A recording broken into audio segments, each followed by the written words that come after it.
Meus irmãos, a paz do Senhor Jesus, tudo bem? Tentando fazer um negocinho aqui, vamos ver se vai dar certo. Livro do Patriarca Jó, capítulo de número 5, versículo de número 17 a seguir. Acho que eu estou com a unção de Jó, né? Vamos lá. Mas como são felizes os que Deus corrige. Não despreze, portanto, a disciplina do Todo-Poderoso, pois ele fere, verso 18, mas enfaixa a ferida. Isso é o mesmo que dizer, ele fere para sarar. Ele não fere propositadamente como um masoquista, como um doente, como alguém que tem prazer no sofrimento. Não. Ele fere por um propósito muito maior. Ele fere e ele mesmo enfaixa a ferida. Por isso ele chama-nos para sermos assim, a exemplo dele. E o que é que nós somos?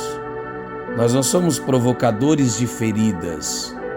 Nós somos curadores, saradores de feridas. Ele bate, se necessário for, mas suas mãos curam. Ele o livra de 6 desgraças. E até mesmo da 7ª o guardará do mal.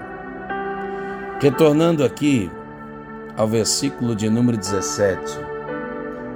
Um dia alguém perguntou-me como é que eu formulo os meus sermões. Minhas mensagens, via de regra, são formuladas sempre desse modo. Inicialmente eu estou lendo um texto, devocionalmente, para alimentar a minha alma, quando de repente me salta aos olhos um texto, como esse que eu acabei de ler aqui, aqui do versículo 17. Mas como são, não é serão felizes, é são felizes. Qual a diferença disso? Nós não seremos felizes apenas no céu, mas a caminho dele.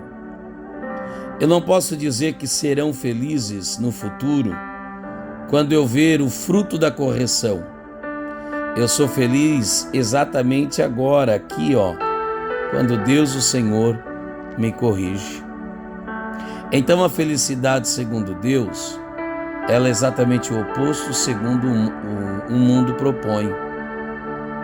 Então, respondendo àquela pergunta, quando começa a sobressair-me aos olhos algumas verdades como essa, então eu começo a pensar, meditar e vou encaixando outros textos a fim de que outros textos possam salientar a mesma verdade. Daí eu começo a lembrar-me de Hebreus, se não me falha a memória, 12:11, quando diz-nos que, olha que Deus maravilhoso, que nenhuma correção ela é gloriosa, ela é boa, graciosa a seu primeiro momento, mas o fruto dessa correção, sim, se a gente entendesse isso. Toda árvore frutífera necessariamente precisa passar por um podar. E a poda de Deus não vem para matar, vem para nos fazer crescer. Eu já gravei outro vídeo falando sobre isso, mas vou reiterar a ideia.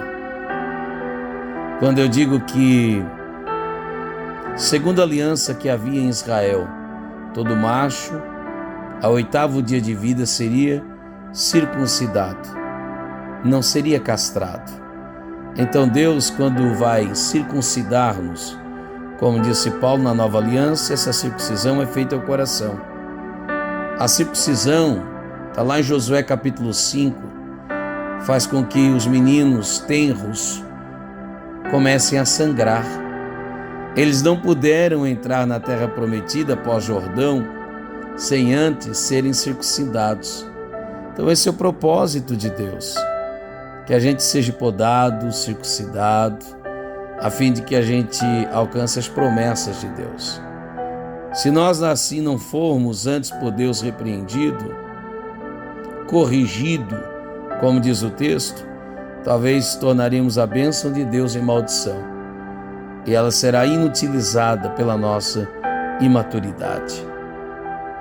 Aí eu lembro-me de Salmo 119, verso 71. E eu não tenho nada escrito aqui. E não tenho escrito porque esse é o propósito da minha fala. Te chamar para meditar, te chamar para pensar. Salmo 119, verso 71, lembra do texto? Quando diz-nos assim: ainda bem que eu fui afligido, porque antes desta aflição eu andava todo errante, mas agora eu observo a tua palavra. Há males que de fato vêm para o bem. José reconhece isso. Gênesis 50, verso 20. Vocês intentaram mal contra mim, disse José, mas Deus transformou a vossa maldade em bondade. Quem era José antes da prova? O menino sonhador. Depois dela, Zafanete Paneia. Então, felizes não serão aqueles Zezinhos de Deus quando se tornarem Zafanete Paneia.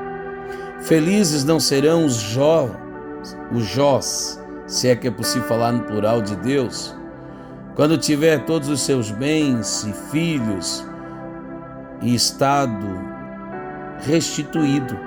Feliz é possível ser o Jó se entender o propósito da correção. E é nesse livro que eu estou lendo. Feliz é o José quando entender o propósito como resultado e pagamento da sua fidelidade, quanto sofrimento, quanta dor. Mas feliz é o José se assim compreender. O Jó pôde dizer no fim da prova: antes eu te conhecia, de uma experiência terceirizada, só de ouvir falar, mas agora de fato eu sei quem tu és. Finalizo dizendo a ideia inicial. A felicidade, segundo Deus, contraria todos os paradigmas. A felicidade, segundo Deus, contraria tudo aquilo que o mundo entende. A felicidade, segundo Deus, realmente é abraçar o que o mundo rechaça e rechaçar o que o mundo abraça. No meu governo, Mateus 5,3 disse Jesus: feliz é os pobres, os que choram, verso 4. Os mansos terão de ser mansos, os famintos e sedentos, verso 6. Os misericordiosos, limpos de coração, versos 7 e 8. Aqueles que serão não guerreiros, alá déspotas modernos, conquistadores, mas os pacíficos. E até mesmo aqueles que serão perseguidos. Esses são felizes. Não apenas quando no céu serem coroados e recompensados, mas no aqui e no agora. E no céu, disse Jesus, Mateus 19,9, é 100 vezes mais. É muito bom servir a Jesus. Não esqueça, como são felizes os que Deus não os abandona à própria sorte.